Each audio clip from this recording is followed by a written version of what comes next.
Salut, je m'appelle Pedro Winter, je suis le patron du label parisien Headbanger Records que j'ai monté en 2003. Et avant ça, j'ai été manager de DJ Mehdi vers 1998 jusqu'à Forever, quoi. Mehdi nous a rejoint ensuite chez Headbanger et Lucky Boy est le premier album qu'on a sorti sur Headbanger. On pourrait le commencer par mon morceau To Protect and Entertain, donc BZP To Protect and Entertain, DJ Mehdi Remix. Et pour la petite anecdote, donc on a sorti ça en 2008, et la petite anecdote, j'ai demandé à Mehdi de faire un remix hip-hop, à un moment donné où il voulait plus du tout faire de rap, d'ailleurs Mehdi, et Mehdi, pour me faire plaisir, a programmé un beat exactement avec la même formule qu'il avait fait Truc de Fou du 113. Donc si vous réécoutez, il y a un gros clin d'œil à Truc de Fou dans ce remix. LA, city of smog, seamsters, hipsters, sneakers, blogs. I got the flyer from Amoeba Records. I called up P and I said, yo, let's check this. I heard at these rave things, chicks get naked. And I got a dick that's as big as Texas. Got a ride from the cool LA Dav. I said it's my first rave, they just laughed. Picked up P from the Magic Castle. They hit up LAX and got in, no hassle. DJ Mehdi, Lucky Boy in Toulouse. Une collection de podcasts produite par Forward et Warous Productions. Épisode 5, Pedro Winter.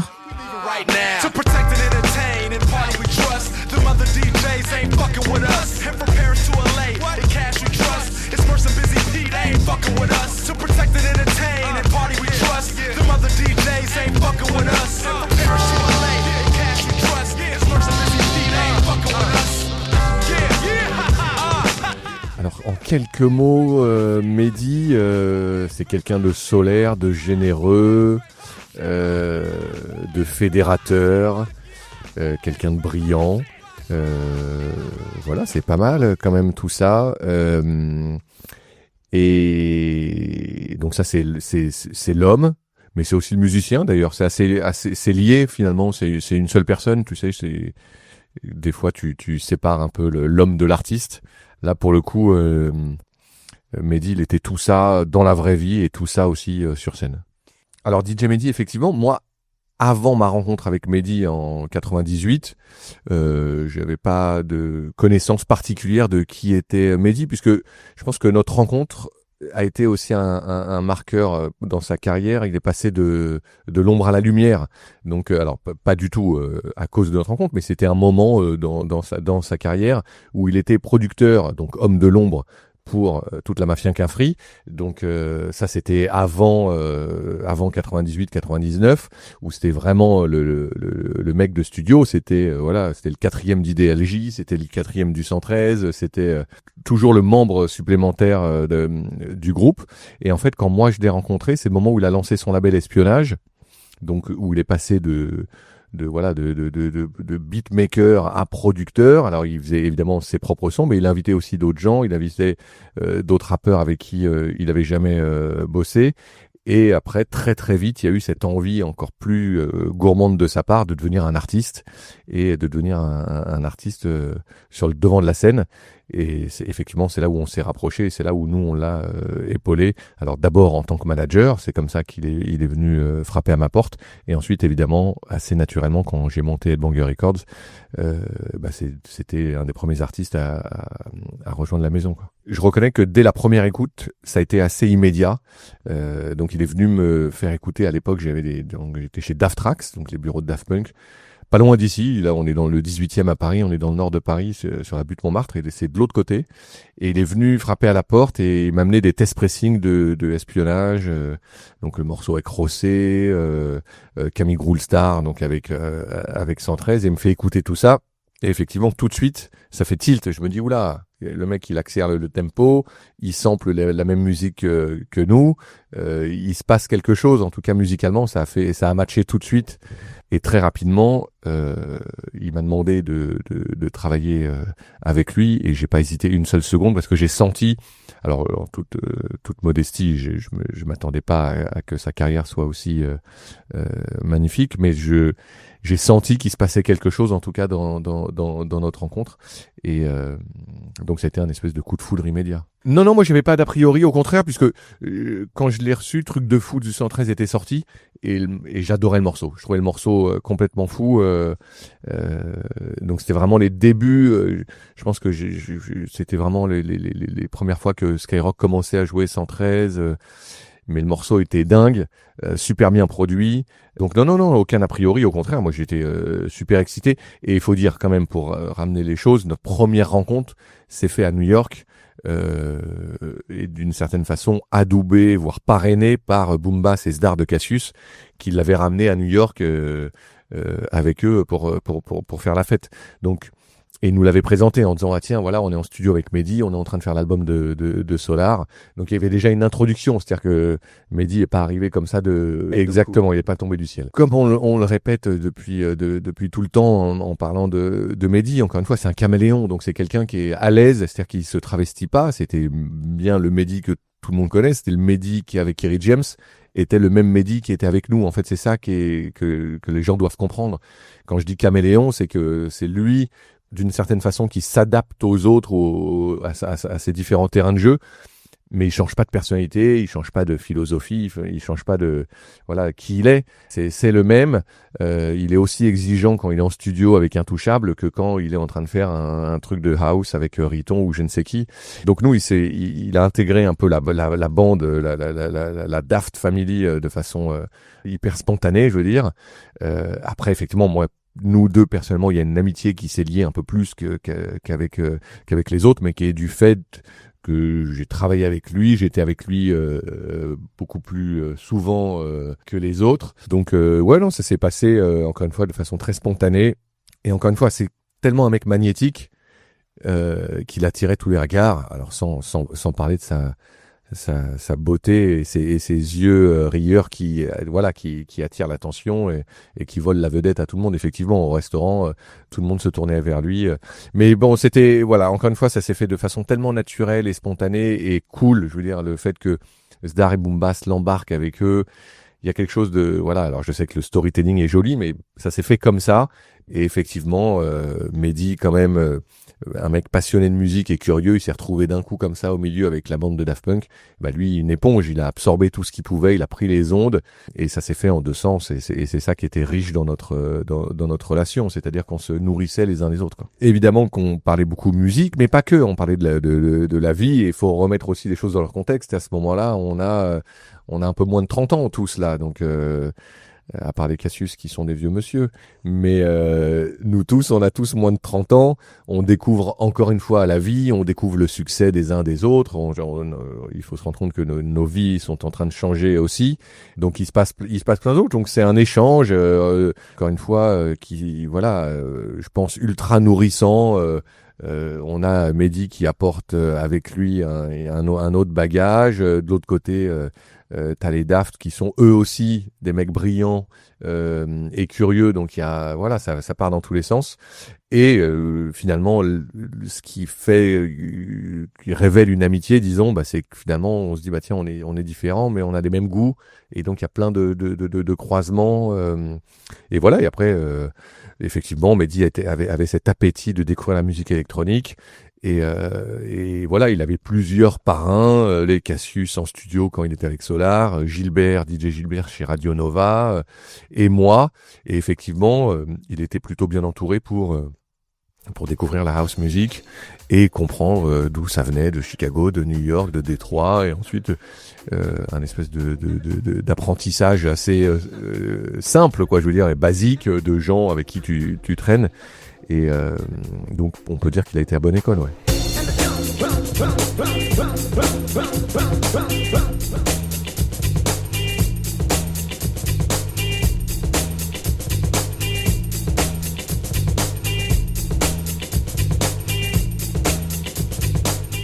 Déjà encore une fois, tout cet héritage de musique électronique, il était en demande permanente, en questionnement. Par où rentrer. Donc moi je l'ai fait rentrer par Kenny Dope à New York, par Moody Man à Détroit, des choses qui me paraissaient être des portes d'entrée pour découvrir ce monde, compréhensible pour un mec qui venait du rap.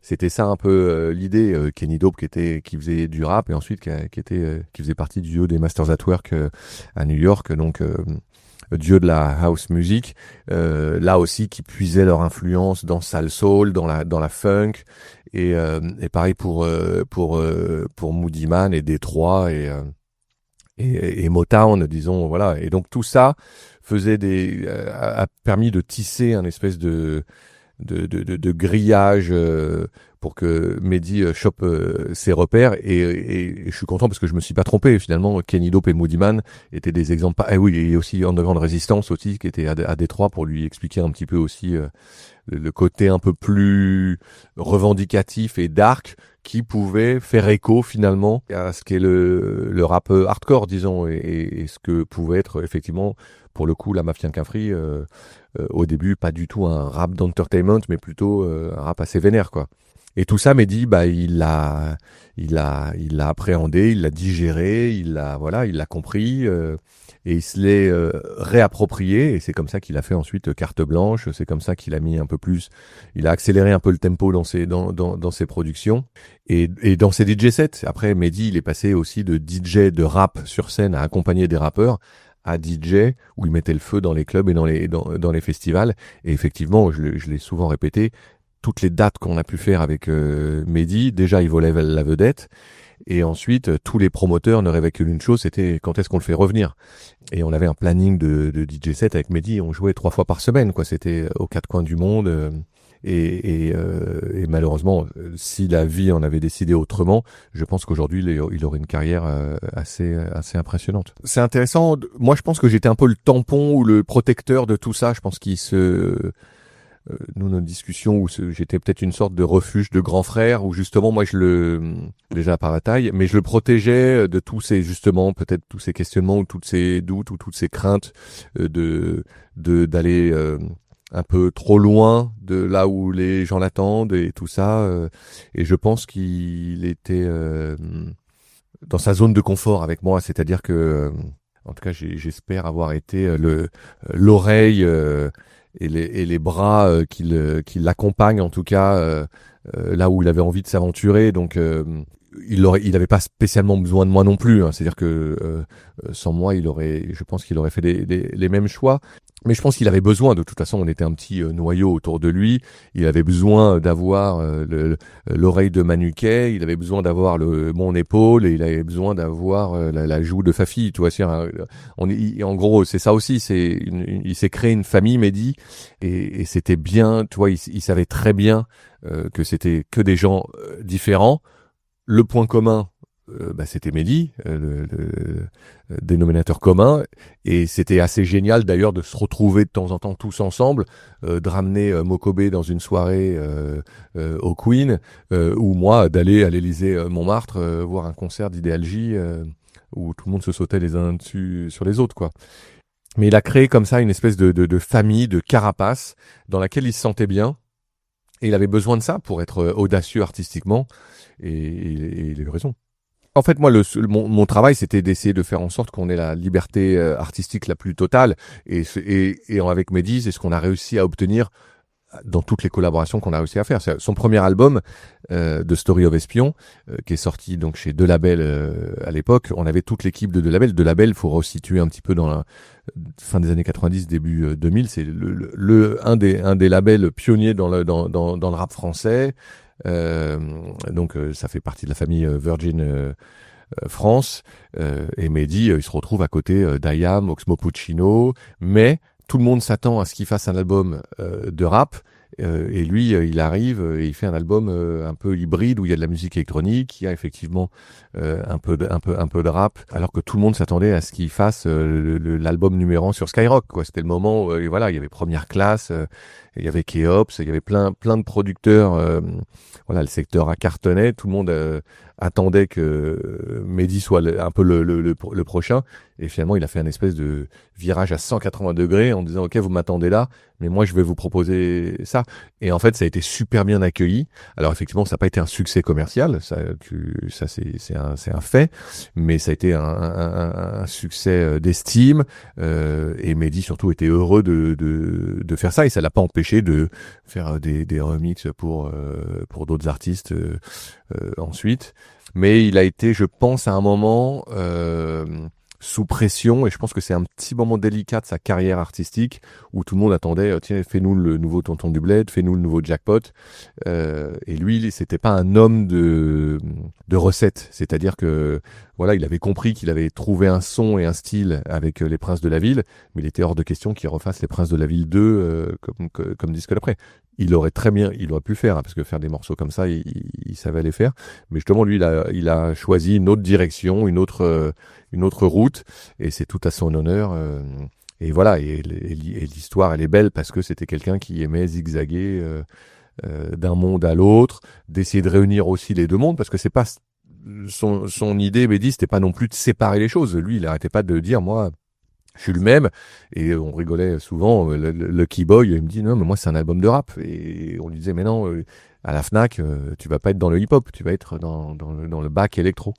Et ça, il avait toujours un peu du mal un peu à comprendre ce besoin qu'avaient les gens de mettre une étiquette, alors que lui, son rêve, c'était d'être libre. Moi, en tant que fan aussi de hip-hop, j'ai pas de peur de dire qu'effectivement, on a tous aimé Pete Rock, DJ Premier ou Jay Dilla, et Mehdi, pour moi, s'inscrit complètement dans cette lignée de producteurs qui avaient leur propre groove, leur son et leur vision assez unique. Et c'est-à-dire que quand t'entends un son de Premier, tu sais que c'est DJ Premier. Quand t'entends un truc de Dilla, c'est pareil.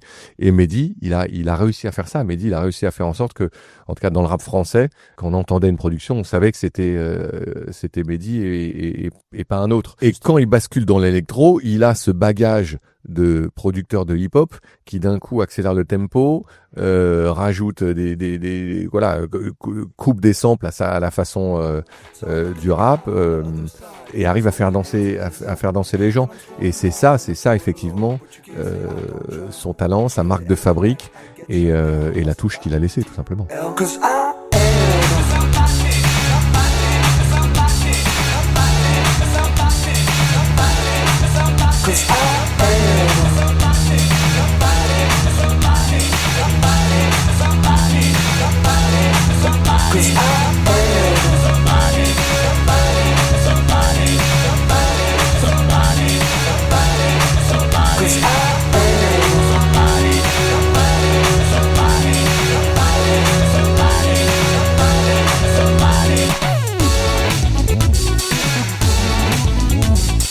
Toulouse n'est pas sur la carte, t'as raison, c'est une bonne question. Le Bikini, belle salle, et donc pour le coup, c'était un peu le seul repère qu'on avait pour des concerts ou des soirées. Mais effectivement, Toulouse n'est absolument pas sur la map, que ce soit dans le rap ou même dans l'électro. Le premier contact avec Toulouse, effectivement, c'est le studio Polygone que Mehdi choisit d'ailleurs avec Jeff Dominguez à l'époque, pour aller enregistrer... c'est les Princes de la Ville qui font à Toulouse. Mais je me souviens effectivement des allers-retours entre Paris et Toulouse durant ces sessions de studio. Parce que moi, je bossais déjà avec Mehdi à l'époque. Mais la vraie rencontre avec Toulouse, c'est une histoire d'amour. C'est Fafi, la femme et mère du fils de Mehdi. Donc c'est ça le vrai lien et le lien avec Toulouse, puisque donc d'abord une histoire d'amour. Alors pour la petite anecdote, je mixe à une soirée à Paris et Fafi est à Paris aussi et Mehdi me dit tiens, il faut que je te présente, là j'ai rencontré la femme de ma vie. Et dès le début il me parle d'un coup de foudre et donc on rencontre Fafi et c'est comme ça que Fafi intègre un peu le clan Headbanger, Daft, Cassius, toute cette petite clique et Fafi qui est une personnalité épatante aussi et assez qui rayonne aussi, donc elle s'intègre tellement facilement à la famille. Et donc c'est ça notre premier lien réel, plus que musical ou artistique, c'est une relation d'amour qui commence. Fafi, elle représente Toulouse jusqu'au bout de son pinceau, puisque c'est ça aussi sa marque de fabrique, c'est de dessiner des fafinettes aux quatre coins du monde, sur tous les murs, de Tokyo à Biarritz, à Londres, je ne sais où, à Los Angeles, à Las Vegas. Et donc il y a il y a un projet artistique un jour qui se dessine. C'est Fafi qui curate un festival à Toulouse. J'ai pas envie de faire d'erreur, il s'appelait le WOPS. Et en fait, on déboule tous, donc toute la famille Headbanger déboule à Toulouse. Dans les rues de Toulouse, il y a du street art partout. Il y a une espèce de parcours comme ça où Fafi avait sélectionné pas mal d'artistes. Et voilà, et de fil en aiguille, c'est une ville qui nous, voilà, avec laquelle on a un vrai lien. Les dates au bikini deviennent de plus en plus proche, en tout cas il y a un rendez-vous, et effectivement on a de la chance avec Headbanger, c'est que le label grossit, Breakboat, Justice, et en fait tous les artistes, emmenés par Mehdi évidemment, commencent à jouer là-bas, quoi. Ouais, alors c'est intéressant ce que tu dis effectivement par rapport au public, quoi, au côté pas seulement curieux mais exigeant d'une certaine façon, mais en même temps festif. Alors là, j'ai envie là d'imaginer un truc. Effectivement, on peut se dire que tiens, entre Lyon et Marseille, il y a Toulouse. Bon, en allant un peu plus vers l'ouest, mais il y a la chaleur d'un public comme ça qui festif, tu vois, effectivement. Et en même temps, tu as la rigueur, disons, tu vois, un peu plus lyonnaise, des connaisseurs de house music ou d'électro ou de rap même d'ailleurs. Et tu te dis que c'est un bon entre-deux. Mais c'est vrai qu'on a que des bons souvenirs avec le public toulousain. Et encore une fois, il y a une relation aussi qui s'est créée entre le label, les artistes et le public toulousain. Il y a une vraie, moi c'est ça que je recherche depuis toute ma carrière, une vraie, comment dire, confiance artistique. À la fois, ils savent que on va tout donner sur scène, qu'on va pas les prendre pour des clowns, qu'on va jouer la musique qu'on aime, encore une fois, sans se travestir, sans forcément rentrer dans le moule, faire des propositions. Et je pense que le public toulousain a complètement embrassé ça, accepté ça.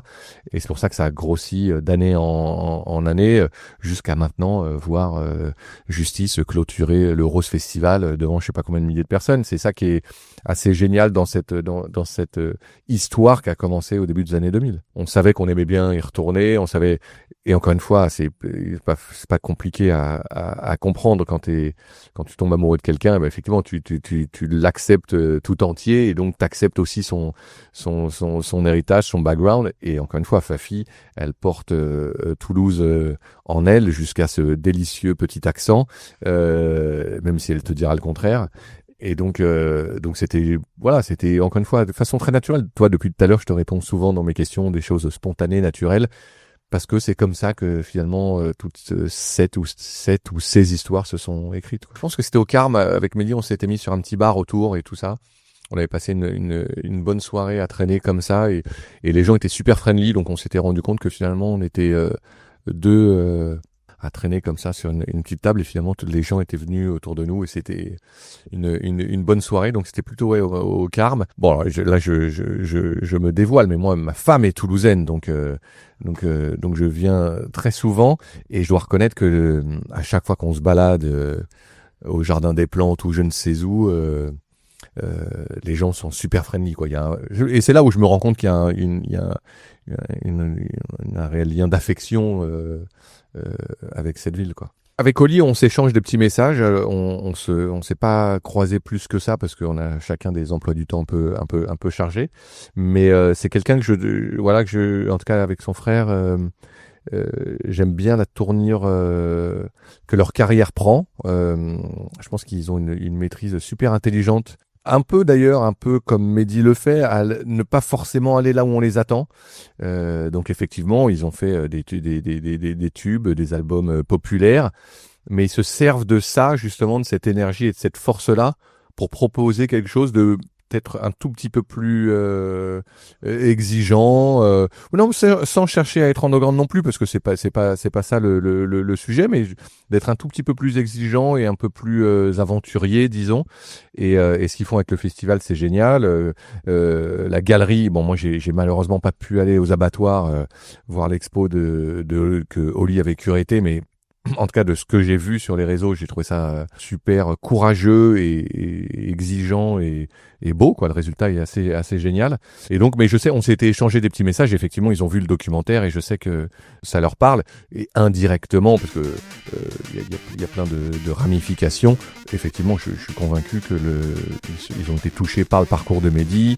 Mehdi a pu les inspirer d'une façon ou d'une autre, mais l'inspiration, elle est large dans le sens où c'est une dynamique qui pousse les artistes et les producteurs à se dépasser, à sortir un peu de leur zone de confort. Et c'est exactement ce que sont en train de faire Big Flo et Oli aujourd'hui.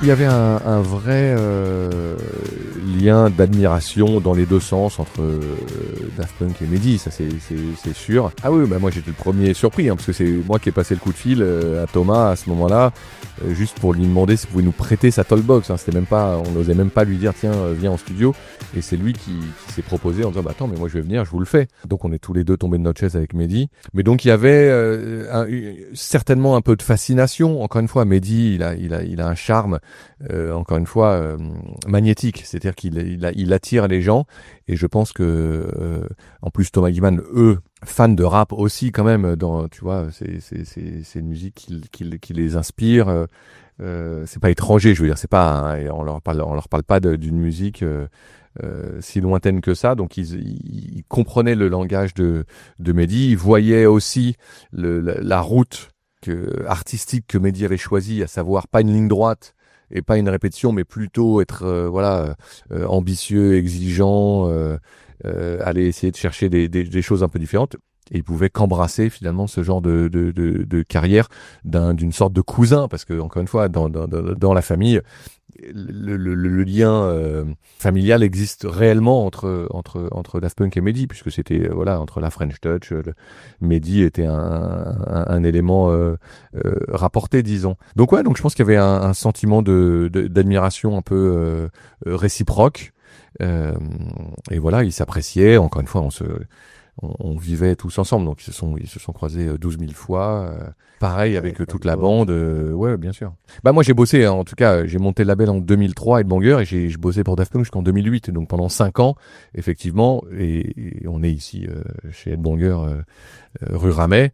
J'avais autant un classeur Daft Punk, un classeur DJ Mehdi, Justice, Breakboat et compagnie. Donc il y a tout se mélangeait, quoi. Tout se mélangeait et il y avait une espèce d'émulation aussi, tu vois. On le sait tous que un artiste qui brille, il tire les autres. Tu vois, il y a l'effet locomotive, et il n'y a jamais eu, en tout cas, de compétition, de tiens. De toute façon, Daft Punk était tellement loin. Aujourd'hui, Justice est tellement loin que ça peut que être une dynamique pour les artistes du label, quoi. L'héritage qu'a laissé Mehdi, comment en prendre soin, comment garder cette flamme allumée, puisque c'est notre souhait. Mais il faut du temps. Donc tu l'as dit, 2011, la disparition. On respecte le deuil de la famille, des amis. Donc ça prend du temps. Et après il y a l'étincelle.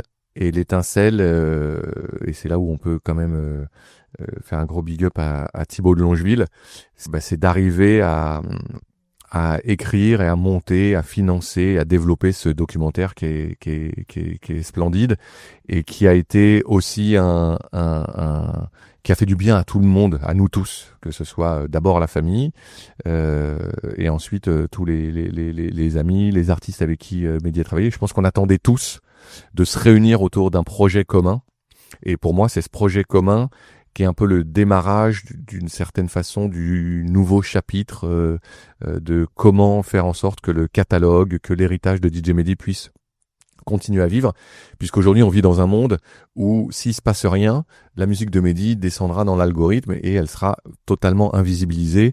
La preuve en est que si t'écoutes pas un disque, si tu le mets pas en avant sur toutes les plateformes, il descend tout au fond de la pile. Donc je pense que ce documentaire a été un espèce de catalyseur comme ça. Alors il n'a pas épongé l'émotion, chacun le vit avec cette douleur évidemment, mais elle nous a permis, je pense, encore une fois, de nous réunir et de nous rendre compte, voilà, que alors c'est pas l'histoire de le chagrin passé, puisque le chagrin, encore une fois, on va vivre avec, mais nous donner à cette force pour réécouter sa musique. Alors on a chacun aussi, chacun a sa façon aussi de faire son deuil. Moi, j'avais aucun problème à réécouter sa musique. Au contraire, j'avais besoin d'écouter sa musique. Là, le documentaire m'a amené une nouvelle chose. C'était de réentendre Mehdi, de réécouter sa voix. Au début, ça fait bizarre.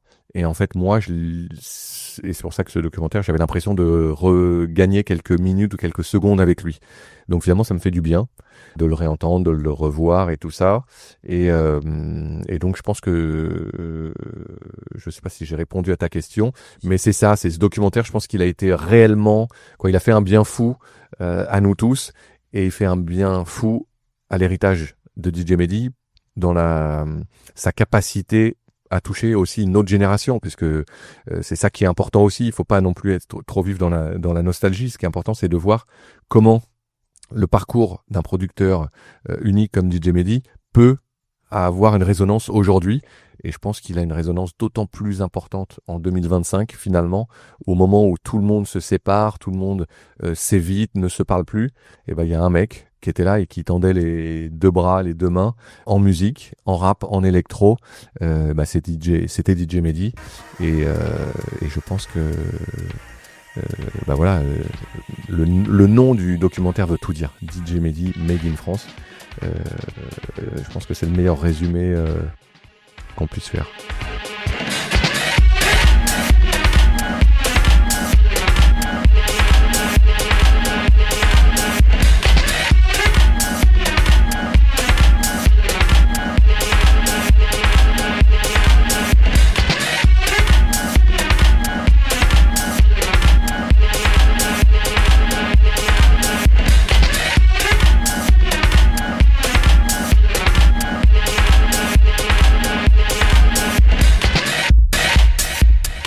Non, c'est intéressant de savoir où est-ce que tu places un artiste dans la culture musicale générale ou la culture musicale française, disons. Et ça, c'était le souhait de Thibaut de remettre Mehdi comme ça, pas en tête de gondole, mais disons en haut de l'affiche. Et je comprends, et ça c'est tout à son honneur.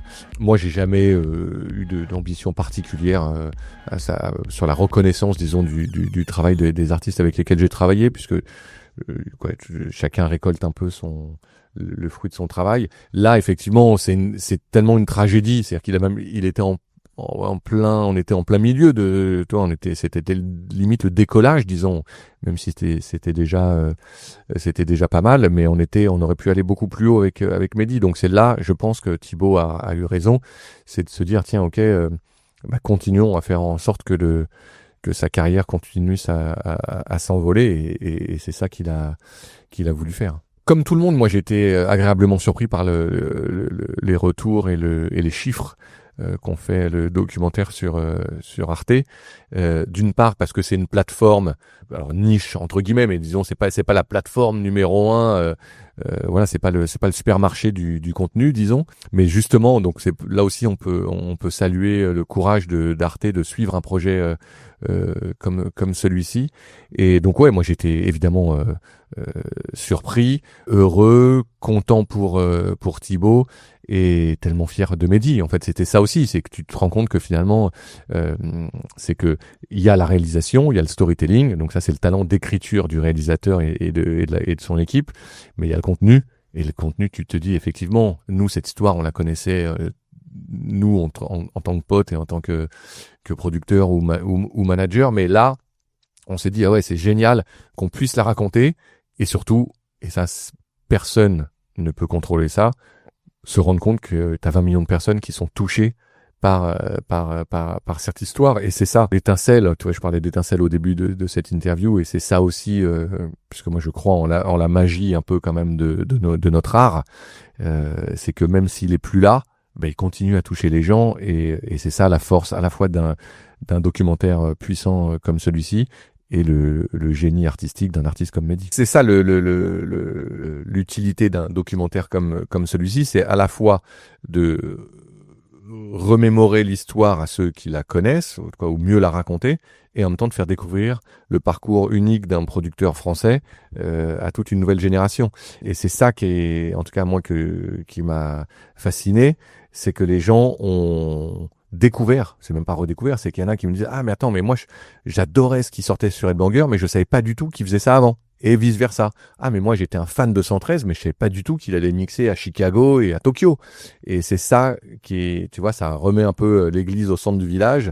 Les gens un peu font des liens et disent « Ah mais d'accord, donc il faisait du rap avec 113, ensuite il traînait avec Daft Punk, ensuite il était copain avec Justice et machin. » Et ça ouvre le champ des possibles aussi dans un inconscient collectif aux plus jeunes, en se disant mais ok, donc moi je suis du Mirail, mais tiens, ok, si demain je veux tête d'affiche dans une soirée électro bikini, c'est possible. Et vice versa, tu vois, c'est tout, bon, c'est un peu cliché ce que je viens de faire, mais t'as compris l'illustration. Et je pense qu'on a besoin, en tout cas, de modèles, de guides comme ça. Et pour le coup, Mehdi avait ça en lui, cette idée un peu de éveiller, transmettre. Il avait ça en lui, quoi. Je pense à Mehdi évidemment tous les jours. Il n'y a pas une décision artistique ou un sentiment où je me dis tiens, qu'est-ce qu'il aurait fait. Mais le truc qui était génial avec Mehdi, c'est qu'il était tout le temps enthousiaste. Moi, il me poussait. Moi, il m'a emmené en studio, il m'a fait chanter. Il me poussait à faire de la musique, à prendre des risques, à signer des artistes niches, tu vois. Et donc effectivement, inconsciemment, on pense toujours à tiens, qu'est-ce que Mehdi aurait fait, comment il l'aurait fait, est-ce qu'il aurait accepté, est-ce qu'il l'aurait pas accepté. Mais il était de nature enthousiaste, donc il était, tu vois, toujours partant pour les choses.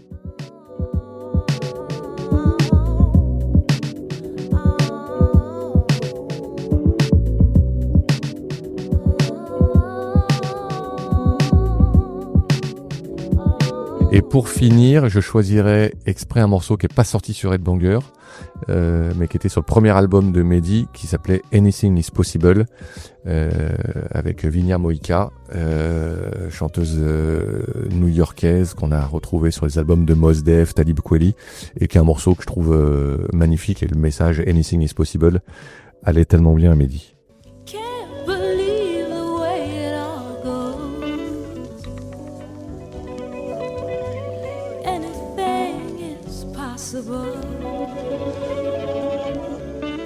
I'll cross the seas and rivers they roll.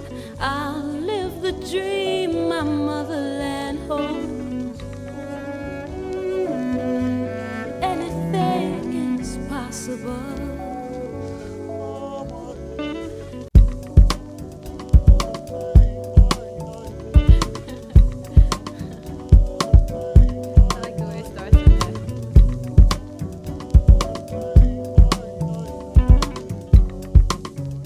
DJ Mehdi, Lucky Boy in Toulouse. Une collection de podcasts produite par Forward et Warous Productions.